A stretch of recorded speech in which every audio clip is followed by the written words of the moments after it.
Здравствуйте. Вашему вниманию новости. Мы готовы рассказать о самом важном. В студии Светлана Булатова. И мы начинаем. Беспощадная Сырдарья. Смотрите, там столько животных под водой. Все утонули. В Кызылординской области паводки губят скот и уничтожают имущество. Паспорт нужно заслужить. Человек, приехавший, он должен знать, что ему говорят. Потенциальных казахстанцев проверят на знание языка, истории и конституции. Весна приходит и уходит. Потепление в Казахстане было временным. Его сменят дожди, снег и метель. Тонкости бюджетного планирования. Аналитики посчитали, на чем зарабатывают и как тратят деньги крупнейшие города Казахстана. Итак, начнем с Кызылординской области, где власти объявили режим ЧС. Там уже подсчитывают убытки от паводков. Из берегов вышла Сырдарья и натворила множество бед. И даже попала в отчеты правительства как особо опасная. Фермеры теряют скот, жители эвакуируют из опасных зон. Спасатели тем временем взрывают лед на реке, чтобы ликвидировать заторы. Галина Базаева следит за ситуацией. Крестьяне на лодках плавают вокруг своих сараев и загонов, считают всплывшие трупы животных. Под водой же сотни овец и коров. Еще несколько дней назад, кажется, все было благополучно, и вдруг неожиданно ночной потоп. Это Сырдарья из-за ледяных заторов вышла из берегов. Бараны лежат. Смотрите, там столько животных под водой. Все утонули. Свои потери крестьяне еще только подсчитывают. Масштаб ЧП станет ясен, когда вода сойдет. А пока только в 2 хозяйствах Казалинского района владельцы говорят о пропаже 300 овец, а также коров и лошадей. Оставшиеся животные вплавь добираются до сухих возвышенностей и стоят на маленьких островках уже 3-й сутки. Хорошо еще человеческих жертв удалось избежать. От некоторых домов вода остановилась буквально в метрах. Спасатели сейчас эвакуируют местных жителей. Сырдарья отрезала от цивилизации несколько аулов. Люди просто не могут теперь оттуда выбраться. Во многих местах размыло дороги. Их просто нет. Сплошная вода. На вертолете мы все облетели, посмотрели. Жителей запасных участков мы эвакуируем в безопасные места. Сейчас работают мобильные группы, помогаем людям. Ситуация находится под контролем. В Казалинском районе вчера объявили режим ЧС. От наводнения пострадали сельские округа Басыкара, Саразек и Кумжиек. А ведь, кажется, ничего не предвещало беды. Просто была дождливая погода. Спасатели работают в этих местах уже не первый день. Взрывают лед на реке. Но заторов так и не удалось избежать. Поэтому Сырдарья и вышла из берегов. Местные жители удивляются. Такого потопа в этих местах не было лет 50. Фермеры надеются на компенсации и негодуют. Никаких предупреждений они не получали. Тем временем вода в реке прибывает. И это может грозить новыми бедами. Галина Базаева, Андрей Масан, КТК, Кызылординская область. Под воду уходит и окраина Астаны с пригородами. В поселке Куянды владельцы пытаются осушить паводковые озера самостоятельно, пока они не затопили дома. В районе просто не хватает спецтехники. Талая вода хозяйничает и на улицах столицы. Там та же проблема с техникой. Если ливневая канализация даст сбой, как в прошлом году, большого потопа в Астане не миновать. Бахтияр Даркеев расскажет, почему. Выйти из дома и не замочить при этом обувь у жителей Куянды уже никак не получится. Талые воды затопили не только улицы, но и дворы. Большинство людей, живущих здесь, работают и учатся в Астане. Каждый день им приходится носить с собой сменную обувь. А тем, у кого ее нет, в прямом смысле слова просят знакомых перенести их. У нас вообще невозможно там пройти. Невозможно пройти. Там воды сколько. Каждый день обувь у нас мокрая бывает. Даже дети учатся, там дороги нет совсем. Дорог в поселке действительно нет. Они либо затоплены, либо же выглядят вот так. По краям высокие сугробы, в центре большая колея. В этом году, по словам местных жителей, снега выпало больше, чем в прошлые годы. Это хорошо заметно по тем сугробам, которые скопились на въезде и в центре поселка. Их высота порой превышает 2 метров. В случае резкого потепления талая вода пойдет в эту часть поселка, как раз туда, где находится основная часть всех домов. Дом Алтнаш Мартгуль топило в этом году уже 2 раза. Вода до сих пор стоит под полом, откачивают ее самостоятельно. Женщина, конечно, требует помощи властей, но обращения в акимат ни к чему не привели. У меня дома 4 детей. Я не могу ни из дома выйти, ни зайти туда. Мою комнату затопило. Акиматовские мне говорят: зачем вы здесь дом строили? Я им сказала: а зачем тогда вы нам продаете? Ведь нам продали его за миллионы. Вызвать трактор у меня нет денег. Но все-таки в долг один трактор я вызвала. С Акимата нет никакой помощи. Но местный аким на все обвинения только улыбается. Он утверждает, что коммунальные службы всегда готовы прийти на помощь местным жителям. Вот только люди говорят, что никогда ее не видели. Не, по прогнозам, как будут топить дома или нет здесь? Будем максимально стараться, чтобы меньше проблем было. Нет. У населения. Вы улыбаетесь, как будто здесь нет проблемы никакой. Ну, есть проблемы, занимаемся решением проблем. Вот частники приехали, вот из района акимата службы были. Вслед за Куянды большая вода подошла и к Астане, затопила несколько улиц на окраине правого берега. Спецтехника, откровенно говоря, не справляется с откачкой, ведь приоритет местные власти, как обычно, отдают левобережью, где ливневая канализация всегда давала сбой. Бахтияр Даркеев, Богдан Ныгликов, КТК, Акмолинская область. В Казахстане предложили ввести экзамены для мигрантов и беженцев, желающих получить гражданство нашей страны. Депутаты Мажилиса хотят дополнительно тестировать их на знание истории, языковой политики и Конституции Республики Казахстан. По словам парламентариев, пока проблем с наплывом мигрантов нет, но она вполне может появиться в ближайшее время. Ведь Казахстан, по их мнению, достаточно привлекательное государство для миграции. Ольга Юрьева с подробностями из Мажилиса. Синий паспорт гражданина Казахстана может подняться в цене. Не в денежном эквиваленте, конечно, а в усилиях, которые придется приложить каждому желающему его получить. Например, подучить Конституцию или ознакомиться с историей. Такие правила хотят ввести депутаты Мажилиса. Азат Перуашев сегодня предложил переписать закон о гражданстве и дополнить его нормы о проведении экзаменов для мигрантов и беженцев. Человек, приехавший, он должен знать, что ему говорят, чтобы он потом не изображал из себя там глухонемого, да? Поэтому мы предлагаем еще и введение экзамена, во-первых, на Конституцию хотя бы, на знание истории и культуры, традиций нашего народа Казахстана и на знание государственной языковой политики. Такое предложение родилось на фоне обостряющихся миграционных проблем в Европе. Беженцы, счет которых идет уже на миллионы, волной хлынули в страны Союза. Там пытаются сдержать поток, но пока это остается головной болью и политиков, и рядовых граждан. Вводимые барьеры, по мнению Перуашева, могут вынудить мигрантов отказаться от идеи оставаться в нашей стране.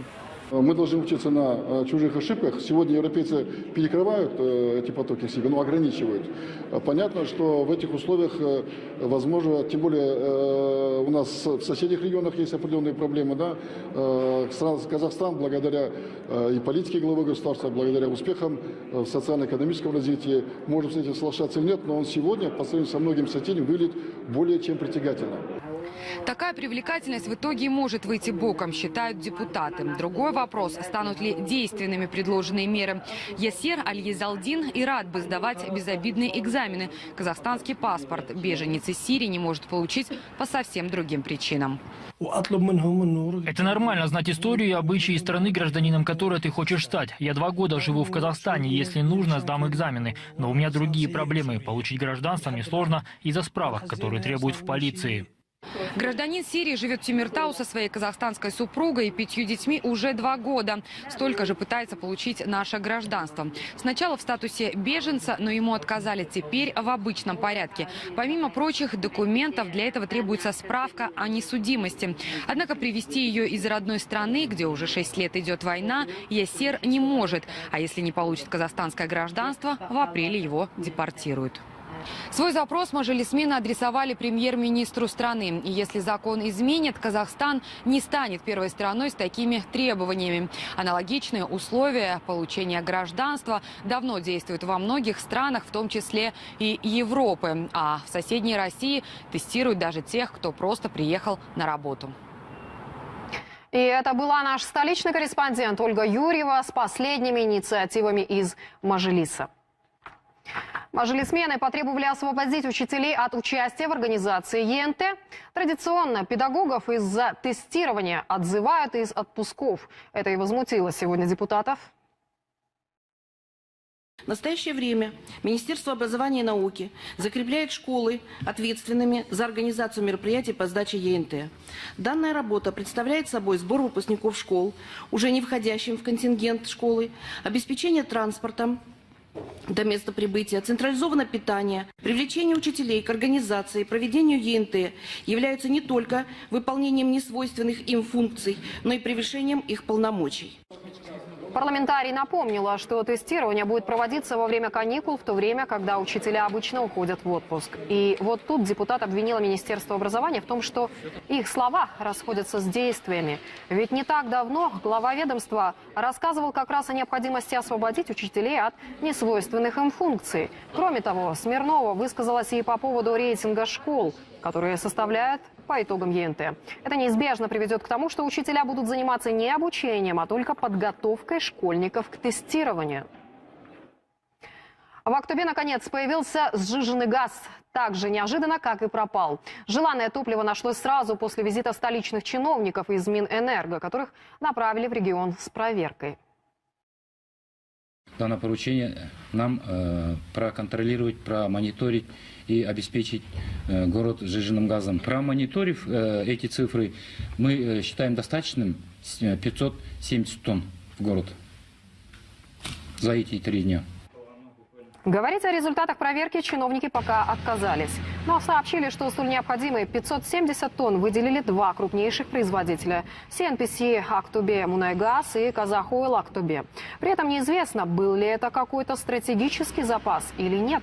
В управлении энергетики сразу же заявили, что и этого хватит только до выходных. Газ подали сразу на 24 заправки города.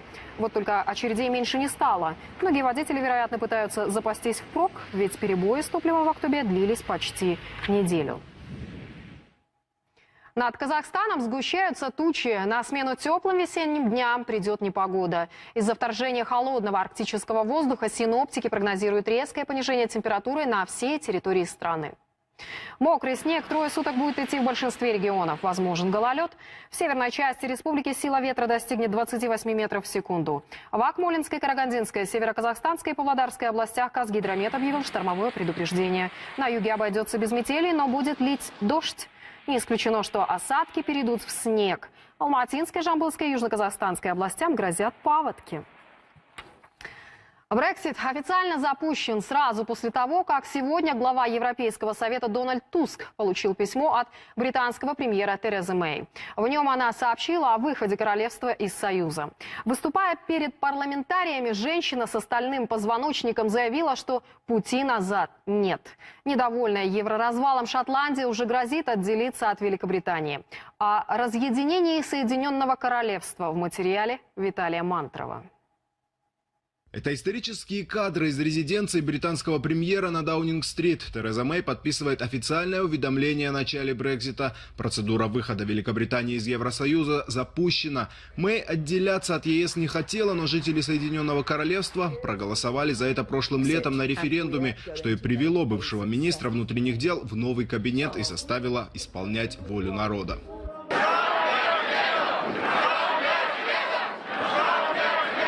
Тысячи противников Брексита в минувшие выходные в Лондоне митинговали за сохранение Союза, но это уже ни на что не повлияло. Шотландцы тоже не хотели бракоразводного процесса, но оказались в меньшинстве и теперь не хотят быть частью Соединенного Королевства. Там начинают подготовку к референдуму о независимости. Парламент уже проголосовал за проведение плебисцита. Будущее Шотландии в руках шотландцев. Вот об этом сейчас и речь, о будущем нашей страны, о том, как мы сможем использовать свой потенциал и ответить на вызовы, которые перед нами стоят. Это не первая попытка Шотландии стать самостоятельной. В 2014-м на референдуме большинство ее жителей не захотели отделяться от Великобритании. После того, как отношения между Эдинбургом и Лондоном ухудшились из-за Брексита, у сторонников идеи шотландской независимости появилось больше уверенности. Британский премьер пока пока занята другим разводом с Европейским Союзом. И отступать она теперь не собирается, о чем объявила сегодня в парламенте. Это исторический момент, после которого уже не будет пути назад. Британия покидает Европейский Союз. Мы будем принимать наши собственные решения и наши собственные законы. Мы возьмем под контроль вещи, которые важны для большинства из нас. И мы собираемся воспользоваться возможностью построить более сильную и честную Британию, которой наши дети и внуки будут гордиться и которую будут называть домом. Процесс выхода Великобритании из ЕС займет 2 года. За это время Шотландия намерена успеть выйти из состава королевства. Для женщины с остальным позвоночником все эти сложные переговоры явно не доставят удовольствия. Похоже, в резиденции на Даунинг-стрит сейчас все эти политические события особой важности не заботят только кота Ларри. Виталий Мантров, Расул Маркулов, КТК. В Перу сегодня произошла авиакатастрофа. Там совершил аварийную посадку и загорелся Боинг 737. Он выполнял рейс из Лимы в город Хауха. На борту находилось 140 человек, 27 человек пострадали, никто не погиб. Очевидцы рассказывают, что при посадке у самолета возникли проблемы с правым шасси. Лайнер приземлился, после чего выкатился за пределы полосы и загорелся. Всех пассажиров и членов экипажа эвакуировали. Что стало причиной авиапроисшествия, пока неизвестно. Все детали выясняет специальная комиссия. Сейчас аэропорт временно закрыт. Ну а далее реклама, и смотрите сразу после нее. Лечили, но не вылечили.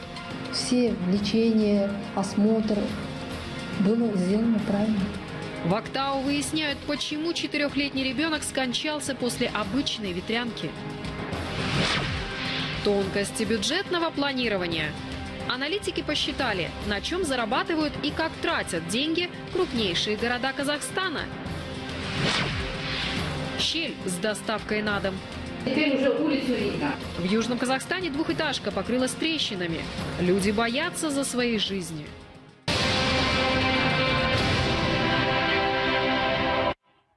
Новости вашему вниманию, и мы продолжаем. В Актау специальная комиссия разбирается в обстоятельствах смерти 4-летнего мальчика. Богдан Караченко заболел обычной ветрянкой, но меньше, чем через неделю умер. Медики, на руках которых скончался мальчик, заключили, что смерть наступила из-за тяжелых осложнений. В ответ шокированные родители обвинили врачей в том, что они потеряли драгоценное время. Станислава Куцай выясняла подробности. Эти кадры сделали всего 10 дней назад. 4-летний Богдан поет и танцует на утреннике в детском саду. Тогда никто и подумать не мог, что этот праздник станет для него последним. Через несколько дней он заболеет обычной ветрянкой. Хотя, по словам родителей, как обычно, болезнь протекала только первые 2 дня. Потом появились тревожные симптомы. Поднялась температура 40,6, и ребенок жаловался на ножку. В области голени, колена, левой ноги. Вроде как ушиб, не ушиб, но ни ссадин, ни припухлости у ребенка не было. Был осмотр врача скорой помощи. Врач сказала, что это из-за температуры, высокой температуры могут болеть суставы. Сделала нам укол от температуры, не дождавшись, чтобы она хоть как-то спала, уехала. Малыша госпитализировали в инфекционную больницу только через 4 дня. За это время его несколько раз осматривали врачи скорой помощи и участковый педиатр. А уже на следующее утро он скончался. Предварительная причина смерти – тяжелое течение ветряной оспы, осложненное сепсисом. Главный вопрос – можно ли было избежать осложнений? Если можно, то кто пропустил роковой диагноз? Врачи-инфекционисты заявляют, что ребенка доставили к ним слишком поздно. Там, по идее, наверное, скорее всего, флегмона была, потому что отек вовсю. Синюшная, плотная, багровая, местная температура. В данном случае ребенок поступает в тяжелом состоянии. Приняты ли правильно, вы как сказали, меры, да? Все лечение, осмотр было сделано правильно. Я так думаю. Что же на самом деле стало причиной смерти малыша, установит экспертиза через 10 дней. Но не дожидаясь ее результатов, родственники Богдана уже обратились в полицию. Да, несвоевременное оказание медицинской помощи, неправильное. Я не могу судить, правильно, неправильно. Они врачи. Мы же к кому идем? К врачам. Мы не медики сами. Надо тогда нам всем учиться медикам. Мы не медики. Свое расследование уже проводят в областном управлении здравоохранения и комитете по контролю за качеством медуслуг. Там обещают дать адекватную оценку действиям врачей или, если это будет доказано экспертизой, их бездействием. Станислава Куцай, Бейбет Арганбаев, КТК «Актау». Основная статья расходов в Астане – ЖКХ и транспорт, а в Алматы – образование и здравоохранение. Эти данные вывели аналитики Ranking KZ, изучив бюджеты городов за прошлый год. По-разному они не только расходуются, но и формируются. На чем зарабатывают два крупнейших города страны и как эти деньги тратят, узнаем у нашего корреспондента Юлии Яскевич. За 2016 в Астане увеличились и доходы, и расходы. Правда, первые все-таки немного больше, чем вторые, на 1%. В главном городе страны за прошлый год заплатили налогов на 847 миллиардов тенге. Но из бюджета потратили 371 миллиард. Больше всего расходов у столицы на ЖКХ и транспорт. На эти сферы ушла едва ли не половина всех денег, примерно 155 миллиардов. Это своеобразный тренд Астаны, так как страна в целом больше всего тратит на соцсферы. Они у главного города тоже входят в пятерку лидеров. Образование по количеству потраченных денег из бюджета на 3-м месте, а здравоохранение на 4-м. А вот в Алматы все наоборот. Больше всего денег самый крупный город страны тратит на образование и здравоохранение. ЖКХ и транспорт расположились следом. Вот как объясняют разный подход к деньгам в Астане и Алматы аналитики. В Алматы собраны все образовательные объекты, а в Астане тем самым они делают упор именно на развитие программы развития Астаны 2020, именно упор на ЖКХ и на транспорт. Планы, они все идут по одной системе, и все они контролируются более высшими документами, такими как Казахстан 2050 и прочими. Просто каждый регион в свою степень развития и в своем направлении двигается по-разному. Алматы обгоняет Астану по сумме налоговых поступлений. За прошлый год в самом крупном городе страны собрали более 1,5 триллиона тенге, а в столице почти в 2 раза меньше. В Алматы основной доход приходится на НДС, в Астане же преимущественно на налог на корпоративную прибыль. То есть Астану обеспечивают скорее крупные предприятия, а Алматы – малый и средний бизнес. Юлия Яскевич рассказала о доходах и расходах двух крупнейших городов Казахстана. В Южном Казахстане обнаружили и ликвидировали подпольную табачную фабрику. Производство контрафактных сигарет наладили 3 приятеля. Работали они с размахом. За год цех выпустил порядка 6 миллионов пачек сигарет. Вот сигареты. Имеется здесь якобы акцизная марка. Здесь вот сбоку состав. Готовую продукцию сбывали в соседних городах и поселках. Также на складах обнаружили и изъяли свыше 20 тонн табака, 900 тысяч поддельных акцизных марок и комплектующие для производства табачной продукции – фильтры, рулоны, фольгу и сигаретную бумагу. По самым скромным подсчетам, ущерб от нелегального табачного бизнеса оценили в 1 миллиард тенге. 22 цельных упаковки. Установлено, что в торговые точки данная продукция поступала по цене 250 тенге за одну пачку. Как выяснилось, контроль качества не автоматизирован. Сотрудники подпольной фабрики отбраковывали и укладывали сигареты в кассеты вручную. Депутаты Сената сегодня оценивали боеготовность воинских частей на юге страны. Парламентариям показали оснащение авиабазы и сверхсекретной части противовоздушной обороны под Шымкентом. На удалении 5 километров можно увидеть человека, различить его одежду с оружием, без оружия. Аппараты ночного видения – это лишь часть технических возможностей новых вертолетов Ми-35. На вооружении они у нашей страны с декабря прошлого года. Сенаторам не просто показывали спецснаряжение, оружие и военную технику. Им детально объясняли, что, зачем и почему установлено на вертолетах и истребителях. На такое близкое расстояние к вооружению гражданских обычно не подпускают. Исключение сделали только для членов Комитета по международным отношениям, обороне и безопасности Сената, который возглавляет Дарига Назарбаева. Для военных в присутствии парламентариев даже устроили внеплановые учения. По команде «Воздух» за 13 минут нужно было вывести самолет на взлетную полосу. Летчики в итоге справились. Но самое главное, приведение в готовность, запуск самолета, вырулил на полосу. Такая хорошая мощь. Ну и вооружение, высокоточное оружие и оснащение летного состава. Поэтому будем говорить, что есть сдвиги в лучшую сторону. В Актобе родители глухих детей подняли шум. Их обязали сдать слуховые аппараты, у которых вышел срок годности. А вот когда выдадут новые, никто не знает. В регионе 70 детей, которые живут с имплантом в области уха. Остаться без него для каждого из них – это снова оглохнуть. А купить такой аппарат родителям не под силу. Он стоит больше 3 миллионов тенге. Ардак Мауна выслушала объяснение чиновников. Ельнур, как дела? Он уже не слышит и ничего не может говорить. 1,5 года назад абсолютно глухому Ельнуру установили специальный имплантат, и он впервые услышал голос мамы. Теперь он ни минуты не может обойтись без него. Правда, ухаживать за аппаратом не так просто. Каждый месяц нужно менять провода за 18 тысяч тенге и каждые 3 дня ставить новые батарейки. Но деваться некуда. Когда уже ребенка снимешь аппарат, он уже ничего не слышит, уже раздражительный, психует. Ему неинтересно смотреть ни мультики, ни телефон. Он уж даже заниматься не будет.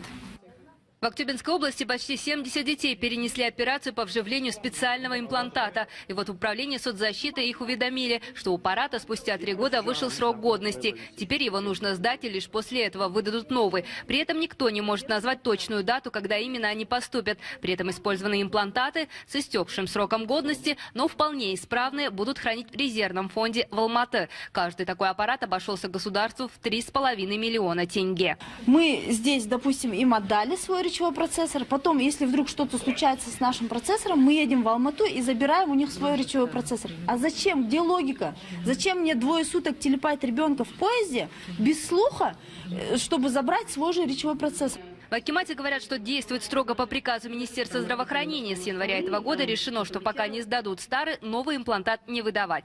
До сих пор оба оставались на руках у глухих детей, и в случае поломки один заменял другой. Чиновники признают, новая поправка уже наделала много шума, но отменить ее они не в силах. Что это родители не только нашей области, это родители по всей республике подняли данные вопросы. Я думаю, что Министерство здравоохранения данные вопросы будет решать. Достучаться до высших органов не могут родители порядка 2000 глухих детей по всей стране. Они уже написали жалобу министру и депутатам, которые одобрили этот приказ в законе. Однако не получили до сих пор ни одного конкретного ответа. Теперь единственное, что могут посоветовать мамы, так это приобрести самим чиновникам слуховые аппараты. Возможно, тогда их наконец услышат. Ардак Мауна, Мирамбек Симанов, КТК, Актобе. В Южном Казахстане 12 семей боятся оказаться погребенными прямо у себя дома. На одной из стен двухэтажки появились огромные трещины. Местные власти обещают помочь, но только после проведения экспертизы. Марина Низовкина. Далее. Теперь уже улицу видно. Отсюда заходит холодный воздух. Солнечные лучи в квартиру проникают сквозь стены. Огромные трещины стали еще и дополнительной вентиляцией. Правда, для жителей многоквартирного дома в Ленгере это в первую очередь источник опасности. Штукатурка непрерывно падает на голову, и люди боятся, что вслед за ней рухнут балки и кирпичи. Трещина образовалась резко. Сначала тонкая была полоса, потом она пошла, и уже видно улицу. Всю ночь слышно треск. Спать невозможно. При свете сплю. Жильцы обклеили всю стену бумажными маячками. По ним следят, с какой скоростью дом трещит по швам. За 10 дней бумага стала натянутой, как струна, и кажется, вот-вот порвется. Оказаться на улице могут сразу 12 семей. Люди уверены, что до такого состояния их довела заброшенная теплотрасса. По ней вода подмыла строение, которое крепко стояло на фундаменте с 70-х годов. Недели 3 назад мы увидали, что там колодец метров 50. Полной воды. Но сразу вроде далеко, не обратили внимания. Вот. А потом маленькая трещина появилась, стала разрастаться, забили тревогу.